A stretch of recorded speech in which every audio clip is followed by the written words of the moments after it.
afterwards. But welcome, everybody. I think we kind of just did introductions with this small group, but it's so nice to see you all, and glad you could be here and join us for Thrive Through the Season, tips for staying healthy and happy through the hectic holidays. Maybe some of you are already feeling it. And we know what a busy time of year this is. So we thank you for being here and commend you for showing up and dedicating time to yourself and your well-being. So my name is Michelle, and I'm delighted to be co-hosting this webinar today. Before we get started, just a couple housekeeping items. As we talked about, we would really love for this to be interactive, especially with such a small group. So if it's possible and available to you, please turn on your cameras. And then we're going to be doing some chat prompts throughout the presentation. So if you would be so kind as to engage with us there, that'll make for much more fun and interaction. And then we'll probably take questions at the end to make sure we get through everything. But if you have a question, pop it in the chat and we'll see if we can get to it. Otherwise, you can ask it live at the end. So with that said, let's dive into introductions. I don't think we need much. Britta, if you want to go to the next slide, I'll just give you a little overview of who we are. So as I mentioned, I'm Michelle Biavant. I am a recruiter by trade, but I'm a health and wellness advocate and aspiring coach. So I'm passionate about all things health and wellness with a focus on nutrition.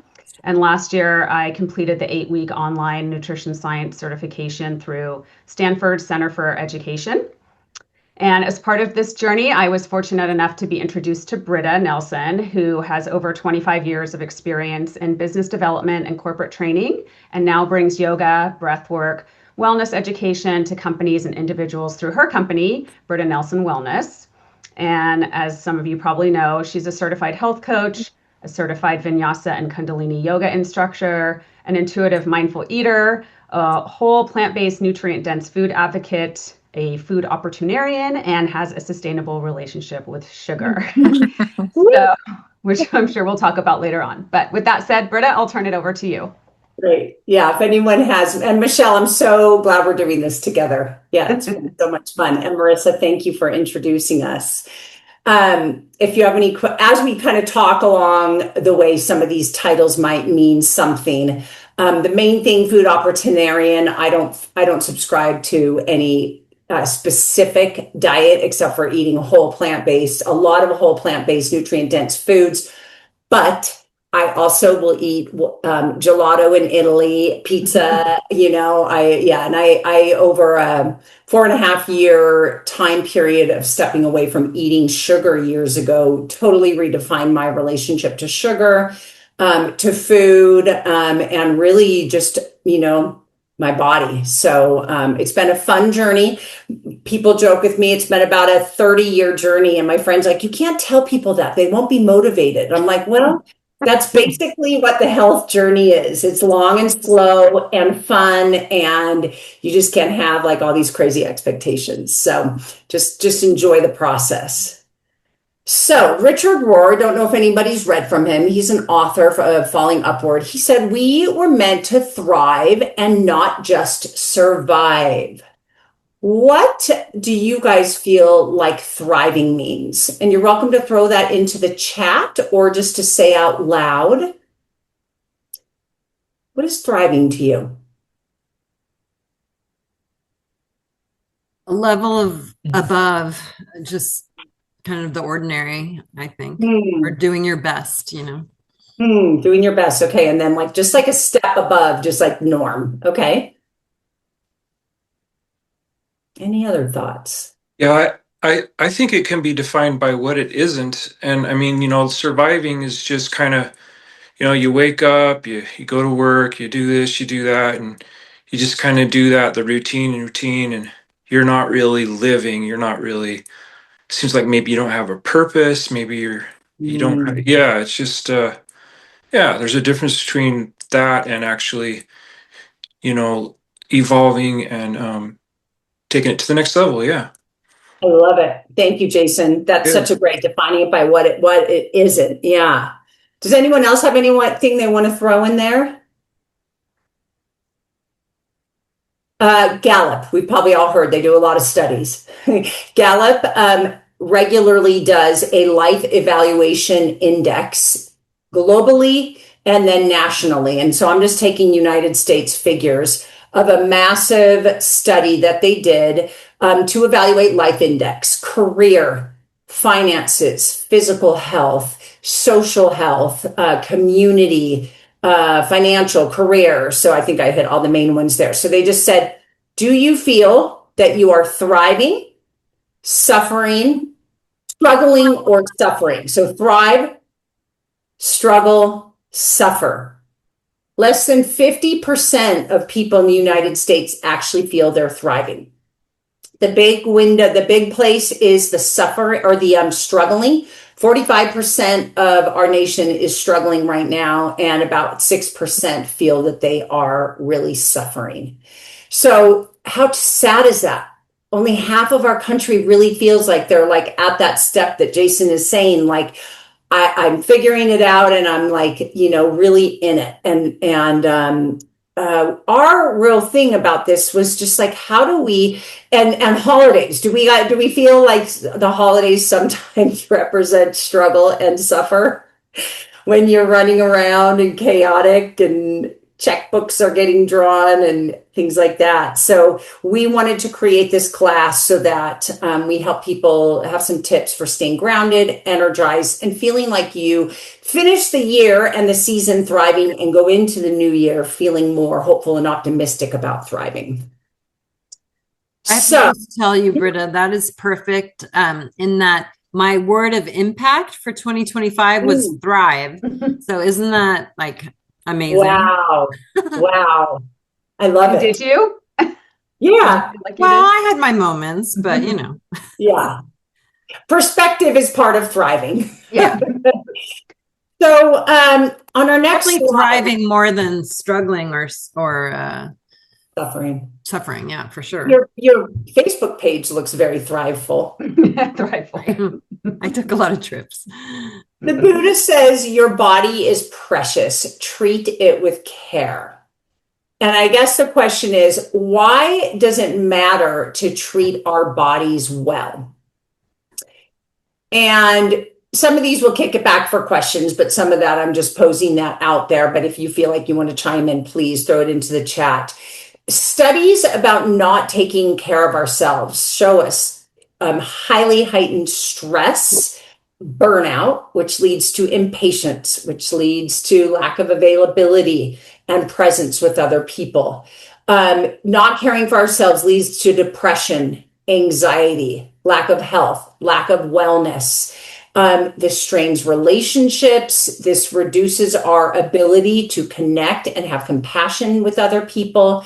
We feel more sick. Stress then makes us usually overeat, neglect our goals. So caring for ourselves is really an important quality all the time, but especially when we're being uber tapped into to have this Christmas or holiday spirit of like care and joy for all. And when we're tired, that makes it a little bit more challenging. So we think it's great that you've shown up today so soon into the season to take a moment to listen and find out some tips for how you can take care of yourselves. We're going to start with tuning in. So just as I'm kind of talking through this, I want everyone to start kind of getting into a position where they've uncrossed their legs. You're sitting up straight. Long, tall spine. And as I'm talking, I just want to talk about arriving in the moment. We're going to do an activity that hopefully acts as a little template for you throughout the holiday. I'm going to get you grounded, and then we're going to move into just five breaths of an inhale of 4 counts through your nose and an exhale of 6 counts through your mouth. If at any point that feels too long, just the formula is long, slow inhale, longer, slower exhale. And I'll tell you briefly about why. So 4 in, 6 out. We're going to just do 5 of those breaths. But first, I'm going to invite you to come into a long, tall spine. Close your eyes if that feels comfortable. Relax your shoulders down. And just start to notice your body, how you're feeling in this moment. Do you feel hungry or satiated? Feeling energized or fatigued? How is your heart? Is it racing or calm? Just notice your breath. Is it shallow or deep? Fast or slow? Just sensing what your body is telling you. And just noticing what the very act of presence brings to your body and mind. And now I'm going to invite you to take a deep breath in. Breathe it out. Take another inhale and exhale, and then I'm going to begin our count of 5 breaths. So catch up where you are. Take a deep breath in. 2, 3, 4. Out. 2, 3, 4, 5, 6. In. 2, 3, 4. Out. 2, 3, 4, 5, 6. In. 2, 3, 4. Out. 2, 3, 4, 5, 6. In. 2, 3, 4. Out. 2, 3, 4, 5, 6. In. 2, 3, 4. Long, slow exhale. Release the breath count. And just gently, slowly come back to the room, opening your eyes. How did 5 slow breaths and checking in with your body feel? Got some thumbs up. Good. Did it feel challenging or relaxing? You can throw it in chat if you want. Definitely relaxing. Okay. I would agree. 5 breaths can shift our entire nervous system. So we have our activated sympathetic, we have our calmer rest and digest. Sympathetic is good. It's what Michelle and I are on right now doing a presentation. But when the saber-toothed tiger comes, that's like super activated. Within just a few breaths, we can calm ourselves down into that relaxed state. So I just want to invite you to remember this experience. Donna Fari says, when you own your breath, nobody can steal your peace. So at any point, driving, in the grocery store, with your family, deep breaths. Take that as a template and an opportunity for this season. Okay, so mindset, getting into the mindset. There is a Stanford study that says mindset alone contributed to a 30% improved success with long-term behavioral change goals. So when we engage the correct or a healthier mindset, it can really lend to improvements and changes. So I want to just ask, what are your health goals through the holidays? How do you want to feel through the holidays? How do you want to feel on January 1st? Just throw out any ideas you have. Well, Okay, you want to feel well, good. That's a good one. Yep. Refreshed. Okay, Wendy, I don't know if yours is relaxing. Refreshed is your how you felt after the breath, or that sounds like a great holiday goal. Brad wants to be down 10 pounds. Perfect. Okay, great. That's a good one. Linda doesn't want to feel bloated. Okay, sorry, Michelle. Chime in. No, I wasn't saying anything. Thinking through the holidays, yeah. Just throw out maybe one or two or three more.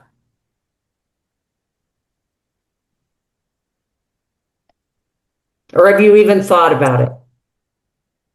And that's okay. Beginner's mind has been on my mind already, but I think New Year's a great time for that, and it's been helping me a lot recently with all of my expectations of the past not working. Love it. Okay, so bringing in a beginner's mind. Decluttered.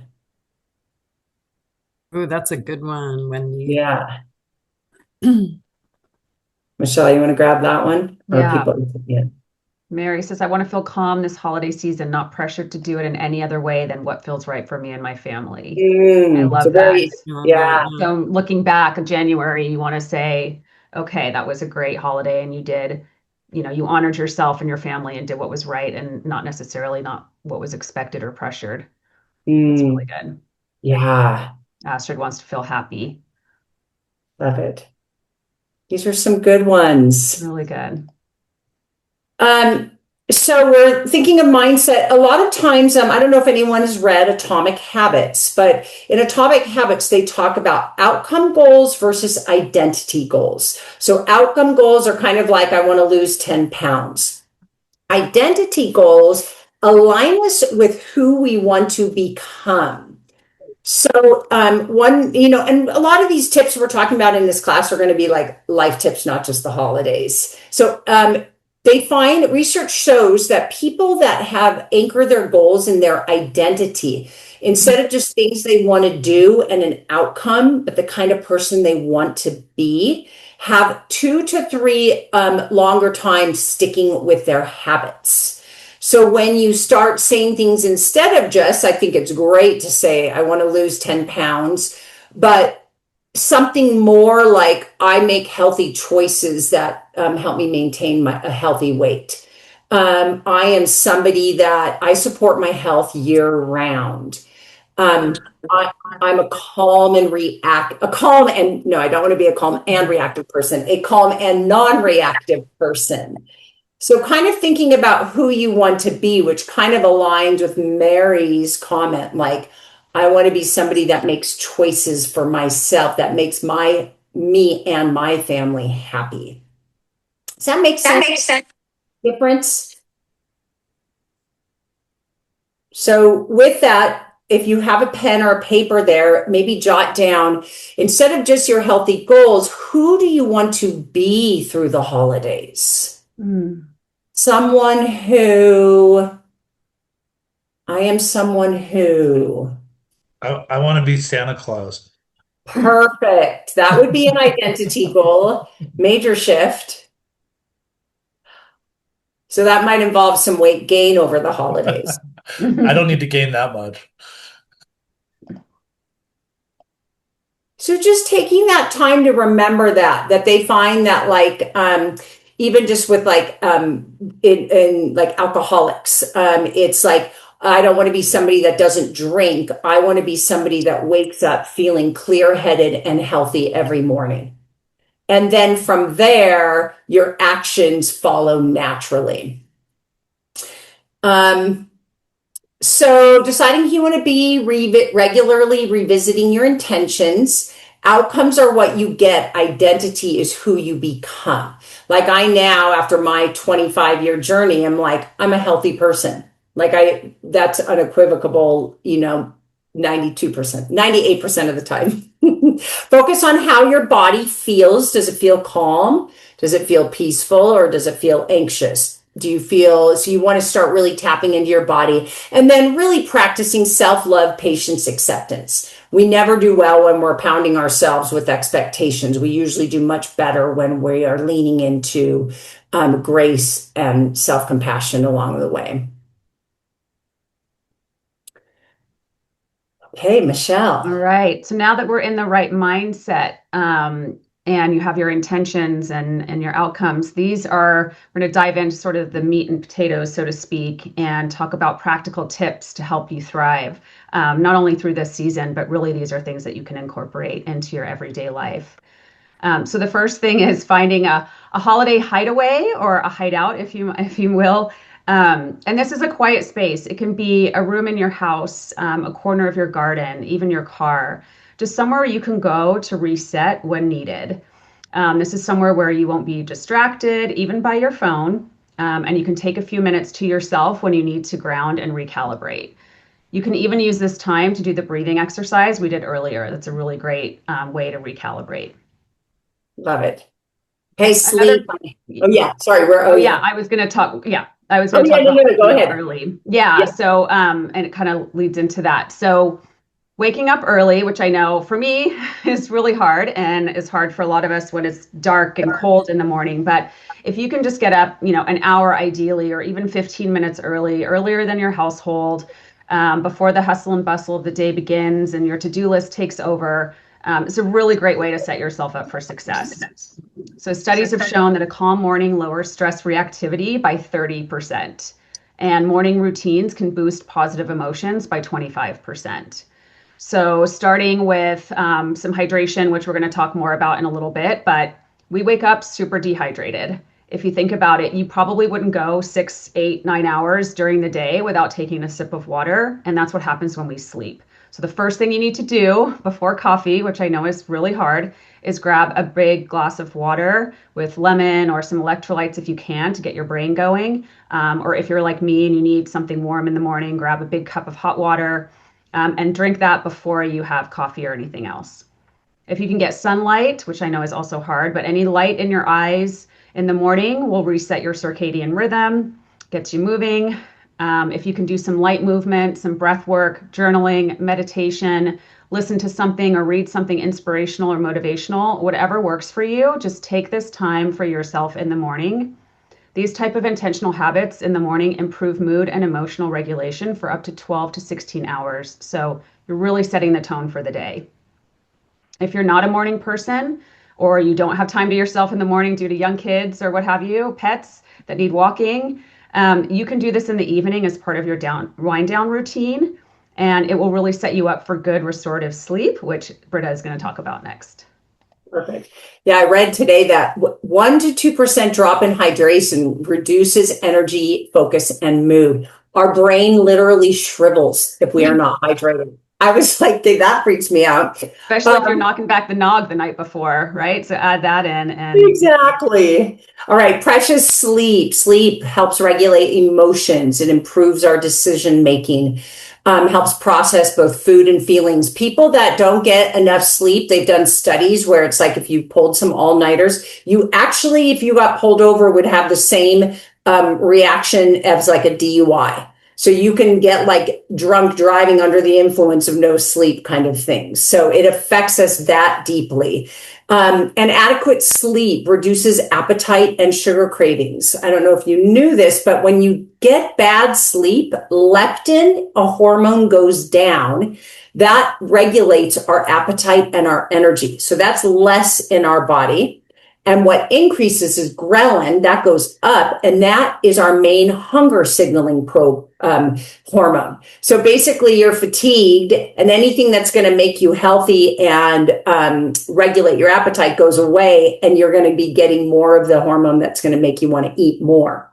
So sleep really does impact. So aiming for 8 hours, good quality sleep. I know that some of us have a harder time with that. Some really great tips from, Michelle already said we set the tone early in the morning. And then at night, we're encouraged to turn off all overhead lights by 8 p.m. So by 8 p.m., you only have lamps going.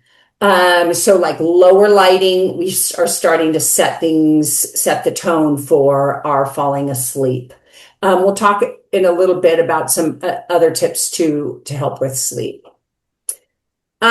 Moving your body daily. I mean, we hear this, but it helps so much with mood. It helps manage our blood sugar. It helps us with our sleep. It helps with our immune system. Less muscle tension, more clarity. Movement, even 2 to 5 minutes. They kind of say that in our sedentary lifestyle, at least about 5 minutes every 2 hours, we should be getting up. And that's like at least to move around. That's not even going out and doing the marathon run. There actually is science that says it's better to do 5 minutes every hour, every 2 hours than even go and run, 15 miles later that day. It's the sedentary lifestyle that is really affecting us and causing all of the heart issues, all of the issues that we kind of know are our major killers. So regular movement, and then especially after every meal, there should be some type of movement. Even just a little walk with your family, with your friends, even just getting up and moving around your house, stretching, doing some chair yoga is a really great way to help with the bloating, Linda, digestion, lethargy, and then it really helps with the every time we eat a meal, anytime we eat anything, our glucose spikes. Obviously, based on what we eat, it's more at other times. And so getting up and moving is going to help with that. So these are some main tips, and you'll notice we don't even say anything about what you guys probably thought we were going to be talking about, which was maybe just food. Did you have anything you wanted to say more there, Michelle? No, I think that's it. I mean, the only thing I'll say in case I forget later, is that all of these things, right? I was thinking about this earlier, is really about keeping your baseline at a good level, right? Mm-hmm. So if you're going into these events or family events or something like that, and you're already stressed out, you're sleep deprived, you are not hydrated, you're already sort of like at your wit's end, so to speak, and your mom or Uncle Joe says or does something that triggers you, you're going to not be able to handle that situation as effectively as you would be if you had taken a few minutes that day to like take care of your needs in the morning, or you have your holiday hideaway where you can go and take a breath and doing all these things. It just really, again, it just keeps you at a good baseline so that you're able to kind of handle any other situations that come up more in a less reactive way. Mm-hmm. Yeah, and impulsively. And that's a great point. So yeah, our nervous system is a pay it forward system. So whenever we spend time cultivating the parasympathetic rest and digest calm state, that pays forward, and it can pay forward a couple days. So for every time that you're doing something calming, it definitely scientifically is setting you up. In turn, it goes the other way too. So beautiful. All right. Don't be annoyed with this, but I'm going to talk about creating a plan. A plan during the holidays when we already have so many plans. We're like, no, I don't want the pressure of a plan. Studies show that people are 3 times more likely to succeed with their goals when they have a plan of when, where, and how they are going to accomplish something. Plans reduce stress and they increase success. However, we all get thrown off of our plans. What kind of things throw you guys off of your plans, not even tied to the holidays?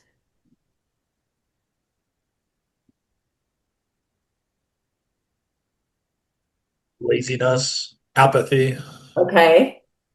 So some of your, all right. I was just going to say life, like maybe someone gets sick in your family or something happens to someone else in your family. Yeah.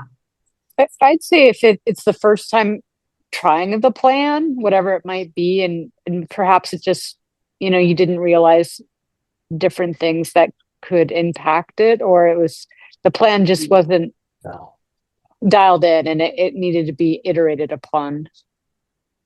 Yes, I love that. Thank you, Mary. Yeah, so like how well defined had it been and how well, and that's the beautiful things.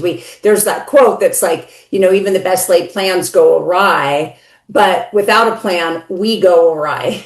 So it's like this nice balance of like figuring out what is going to be a healthy thing. So benefits of a plan, I mean, when we have a plan that takes into consideration everything. So we take that time to think about it. We can set up systems, processes. We can ask for help. we can kind of look ahead, plan ahead. And that is where you try to do as much as you can to think like, what could come my way? There's a thing called decision fatigue. And it is mental exhaustion that happens when we are making too many decisions and when we have too many things thrown our way that come our way. And then especially like Michelle said, if we're not like kind of on track with things. So when we have decision fatigue, it's literally our biology. It's not a character flaw. When we have too many things that are coming at us and we haven't planned, our willpower drops, we become more impulsive. So what to plan? Looking ahead at your week, one of the things you want to look at is like what's in my control and what is out of my control. You want to look at events and anticipate like what's coming up that I know for sure. And I still use, my calendar's leaning against here. I use a hard copy calendar because I like to visually see. I know I use soft and hard copy calendars. So that you can kind of see the big rocks. Like I've got this party, this event, this thing. Then you can look at where do I have spaces that I can put in things that are within my control.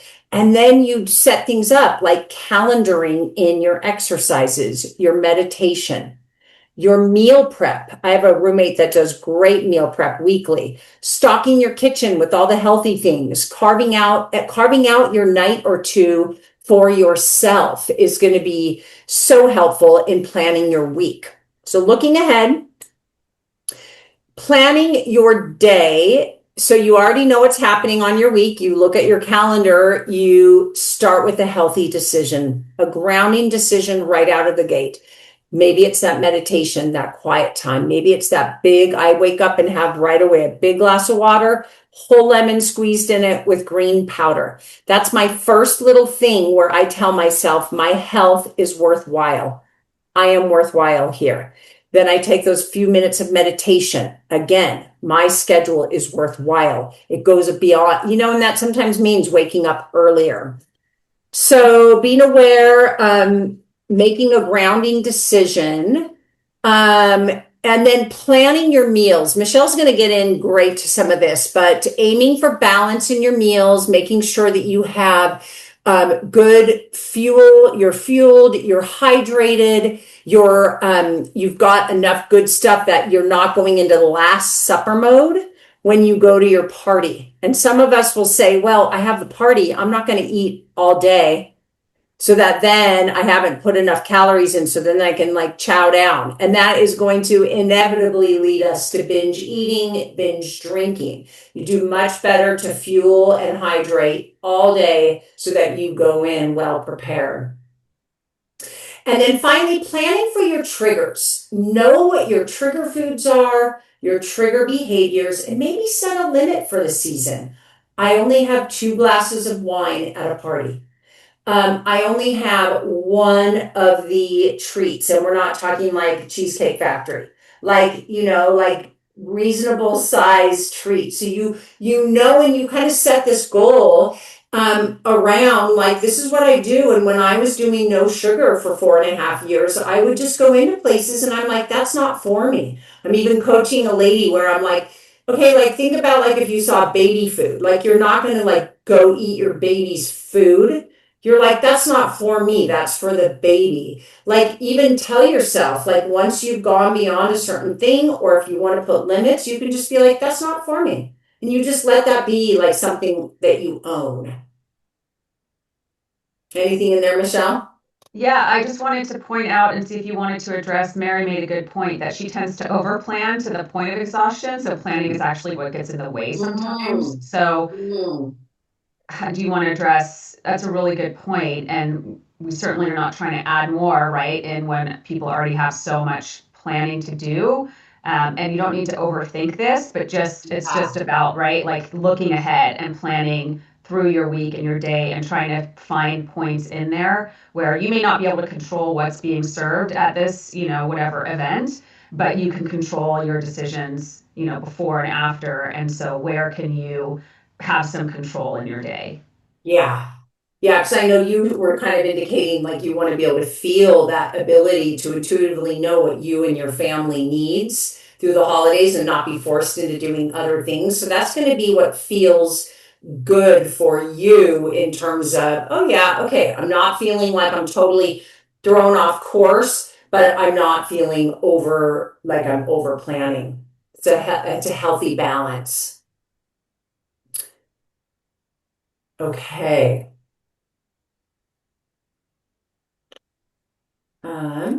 And then finding some checkpoints along the way. So it's a great time to just regularly ask, how am I feeling right now? Am I feeling like I'm aligning myself with, again, going back to the person that you want to be through the holidays? And we each have our own goals. What is that? And that none of us can tell you what that means for you, but who's the person you want to be? Maybe you've set a few outcome goals, but just checking in with that. And a great time to do that is to evaluate in the evening. How am I feeling physically, emotionally, mentally? So this would be your chance, Mary, to be like, all right, it didn't help to let it go that crazy and not have a plan. I might want to go a little more planned tomorrow. And there's never going to be a day that it's exactly the same. And we know that about life. But just checking in, how am I feeling? What would I like to do the same tomorrow? What do I want to do differently? Then you let that go. Maybe you write it down so that then you can let it go. Let your worries go on paper too. Go to bed, wake up in the morning. You have ideally, your little grounding moment. What is your morning commitment that you committed to that day from the night before? And then what do you feel motivated for today? Look at your calendar, see what's ahead. Look at, maybe you put a note card of how you want to feel through the holiday. You check in, look at that. The book Intuitive Eating is a beautiful book. And it's a beautiful way of living out of our crazy diet society. It is one of the ways that I try to eat. And that is after each meal, each snack, each event, stopping, quieting. How do I feel? Do I feel jacked up because of what I ate? Is my heart racing? Is my blood sugar spiking? Do I feel lethargy? Do I feel gassy?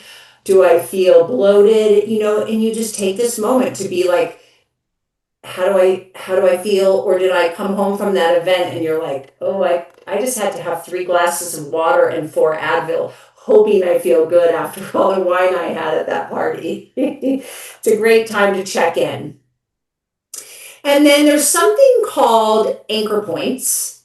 And it's also tied to habit stacking. This is again with habit formation. So I'm going to go 2 approaches here. Habit stacking is each of us has behaviors that we automatically do every day that we don't even think about. Hopefully brushing our teeth is one of them.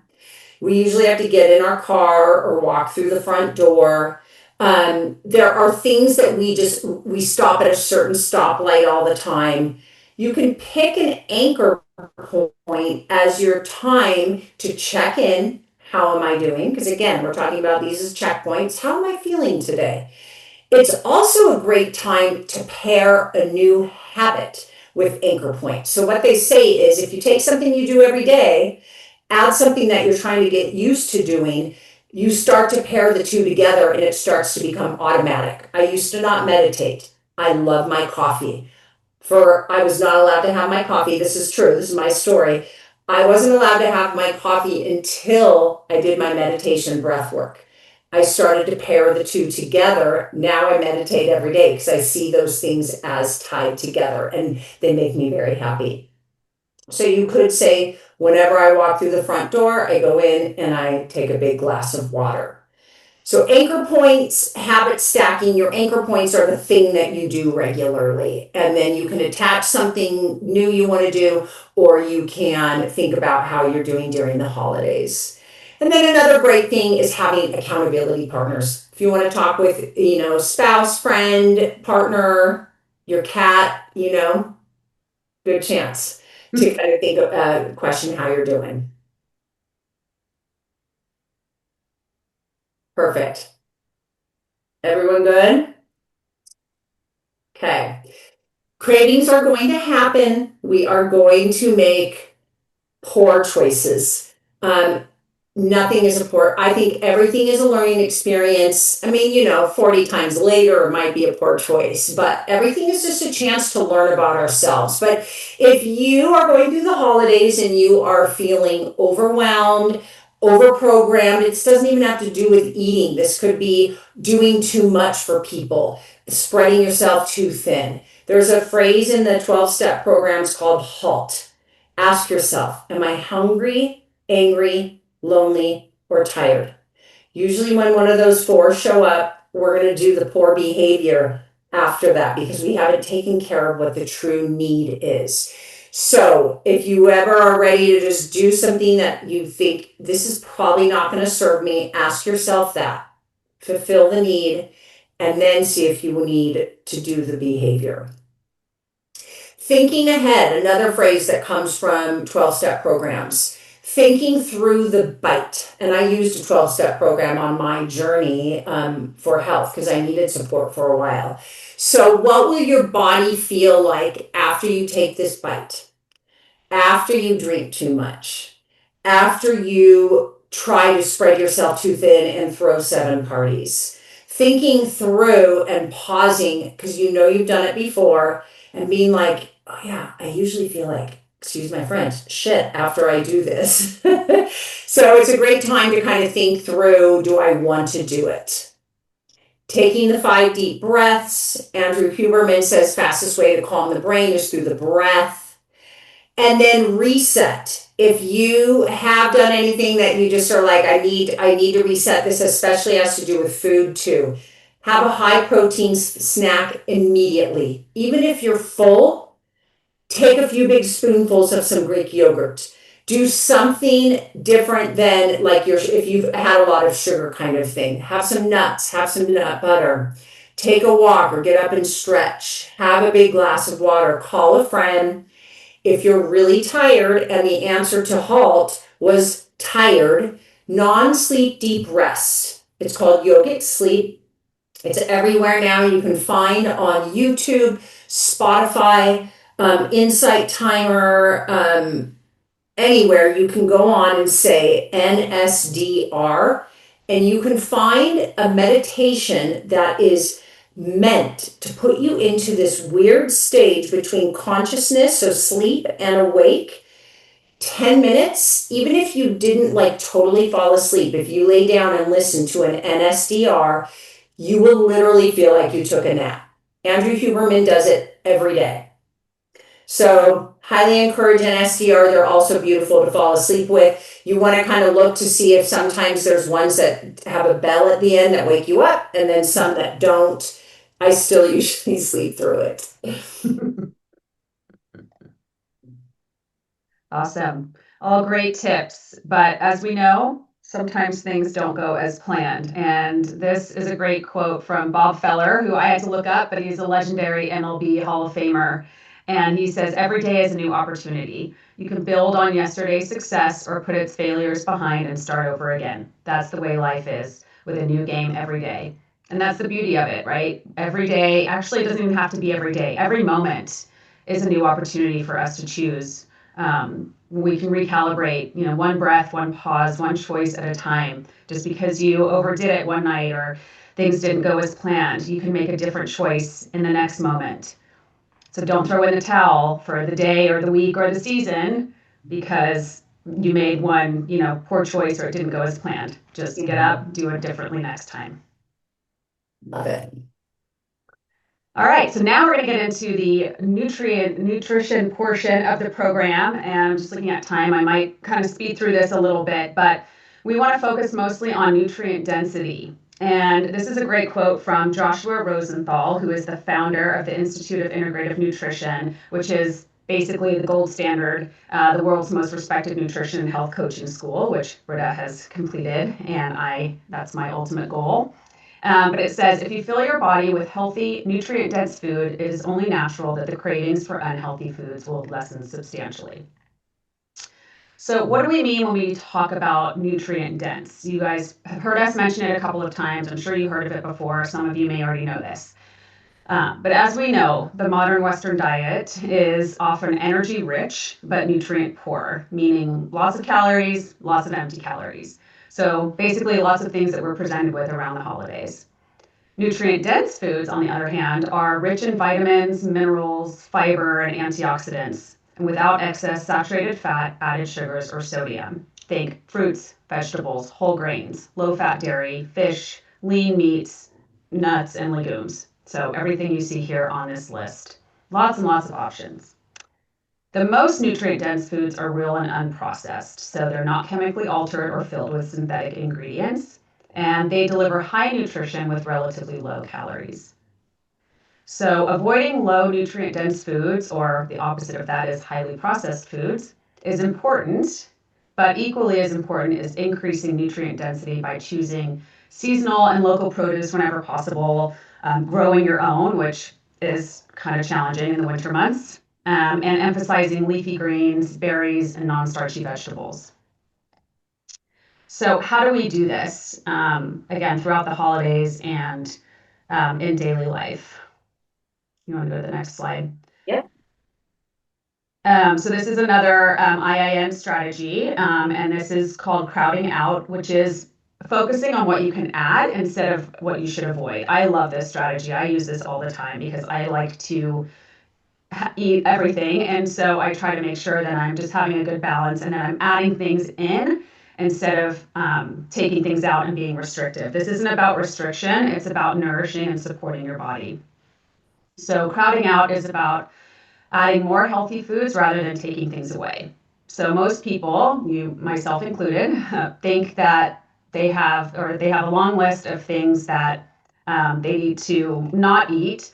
But by removing our favorite foods, we're actually creating deprivation. And those foods are actually giving you something you need, and we'll talk about that, the important vitamin P, pleasure, in a little bit. But instead of eliminating them, you should crowd them out. So this graphic, you probably have seen this before, but it's a good visual of a balanced plate. Because remember, we're striving for balance here, not for perfection. It's about keeping your body nourished and fueled and energized so you can do all the things that you need to do. And when you add nutrient-dense foods in, your body begins to actually crave these foods more often. So if you think about it, the body only has so much capacity, and when you fill it with nutrient-dense foods, cravings for other foods naturally decrease. So a couple strategies here are to start early. So eat and drink what nourishes you earlier in the day. This reduces what we talked about earlier, the decision fatigue, and leaves less room and desire for less supportive choices later on. So again, get up, have that healthy breakfast if you can, and make your healthy choices earlier in the day and know that you've nourished yourself and given your body what it needs. And then you can enjoy the evening dinner or whatever it is that you have going on. And then another, I was going to talk here about the party or event, about not starving yourself as a good reminder. I have a story about that. So my old firm that I worked for, I used to work for, they did a big holiday luncheon every year. And I knew it was coming, and I would like not eat the night before, and I certainly wouldn't eat breakfast the morning of. And I would show up to the lunch and I would just fill up my plate with everything. I would sit down and absolutely inhale it, and then I would feel like crap afterwards. And so after a couple of years of doing that, I was like, that's not really how I want to do, and it's not a good look for me. And I wasn't present with the people that were sitting with me, and I was just like, leave me alone, I want to eat my lunch. And so in the morning, I would have like a smoothie or some yogurt with some nuts or something, so that I knew that I had already fueled my body with things that it needed earlier in the day, and then I wasn't showing up totally ravished to the event, and I was able to really be present and enjoy the food and not feel like crap after. And then another trick is to make your nutrient-dense foods accessible and appealing. So choose foods that you actually like from the previous list, which there's lots on there. I'm sure you can find something, including dark chocolate, that is on the list. And take a few minutes each day or each week to prep your food instead of just throwing it in the fridge after grocery shopping. So this goes back to planning, and I think it was on the planning list. But I used to do this too. I would go to the grocery store, I would buy all these beautiful, delicious fruits and vegetables, and I would come home and just throw them in the fridge in the bag that they were in. And if I didn't have a plan for using them, I would go back a few days later and they would all be spoiled. And so now what I do as I'm unloading my groceries, I will take them out, nothing else, take them out of the bag that they're in or the container that they're in, and I'll put them in a clear container or a different container so that I can see what's in there. But if I have some extra time, I'll chop up the cucumbers, I'll chop up the bell peppers, carrots, I'll put them in baggies so they're ready to go for grab and go snacks. I'll even like cut up onion, because sometimes for me the difference between cooking dinner and takeout is literally if I have to cut an onion, I won't do it. So chop up some onion, put it in a container, it's ready to go.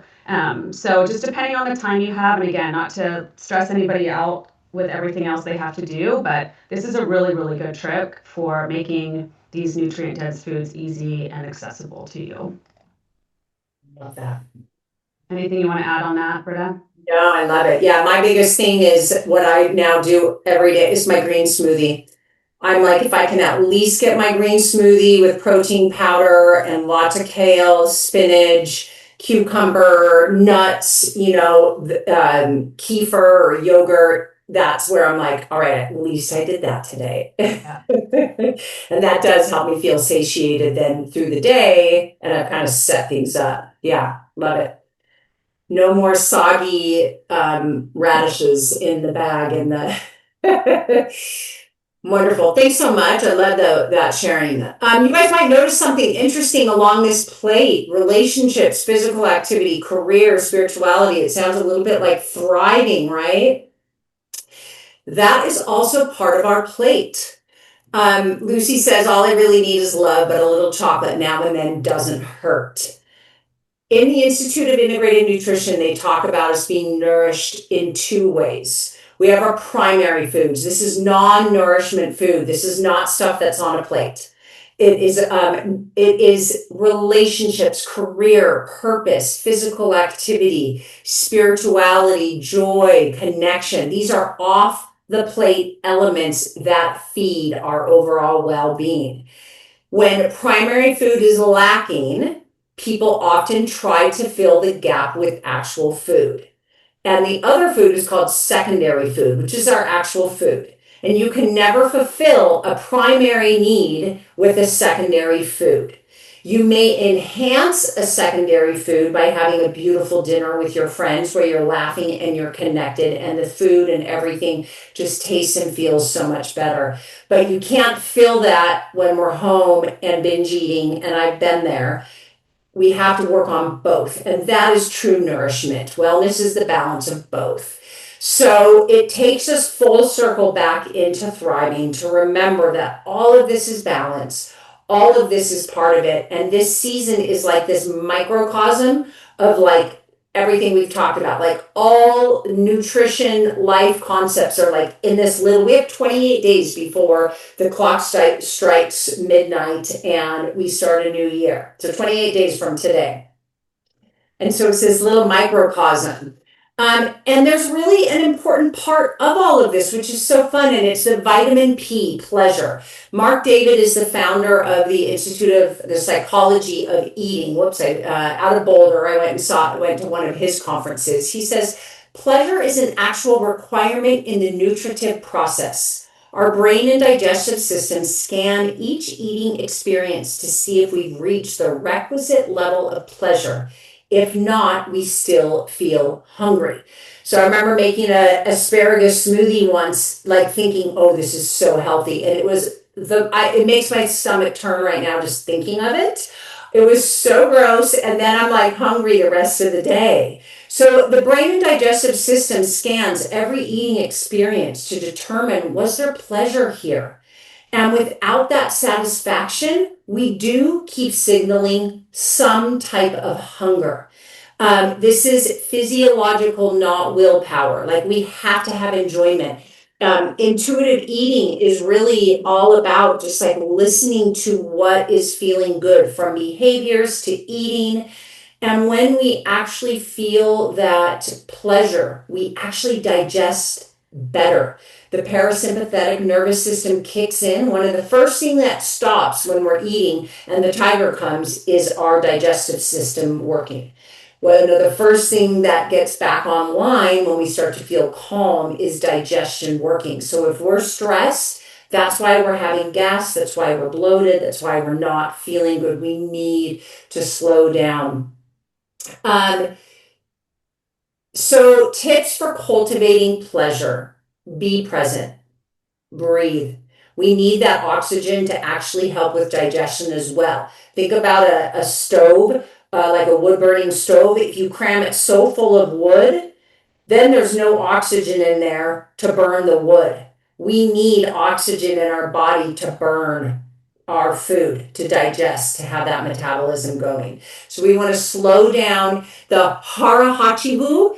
Michelle knows how, is that how you say it? I think so. Okay. Mhm. This is eating to 80% full. So like look at that plate and be like, I'm going to pause and take a couple breaths and have a glass of water before I finish this whole thing.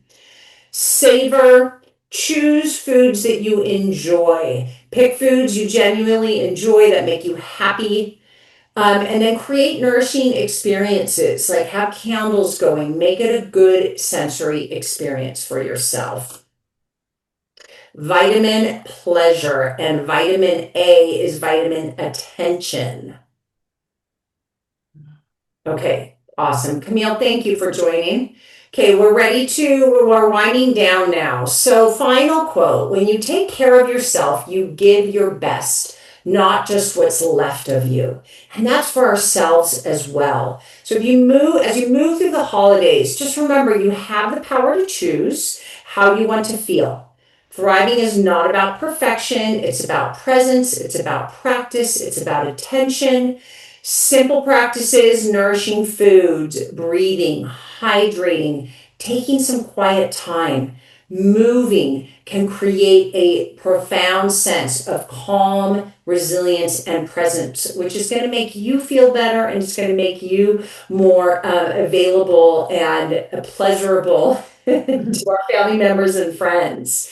So it's honoring your needs, be compassionate. We are really just encouraging all of us. We're meant to thrive through this season, not struggle, not survive, to thrive. And then, I know for me, my goal is I want to wake up on January 1st, excited to take a yoga class and go on a great hike with my friends. Like, go do something so that then that first day of the year is like, yay, I'm outside doing something great and I feel good. Michelle, do you have any? I love these topics. I'm passionate about creating lives where we are always feeling like where we are feeling like we're thriving. And thriving is just sometimes feeling like, you know what, I'm giving this my best. That is thriving. Like, yeah, there's a few things I could do differently and tweak, but overall, I feel like I am doing some really good things for myself. So, yeah. Anything you want to share, Michelle? No, that's it. I just think about how sometimes when people, ask how you're doing and their answer is, I'm surviving. Like, don't do that. Don't do that anymore. Say, I'm thriving, if you are. And that's really the goal. So, yeah, hopefully this was helpful. I know I got a lot of tips from this. So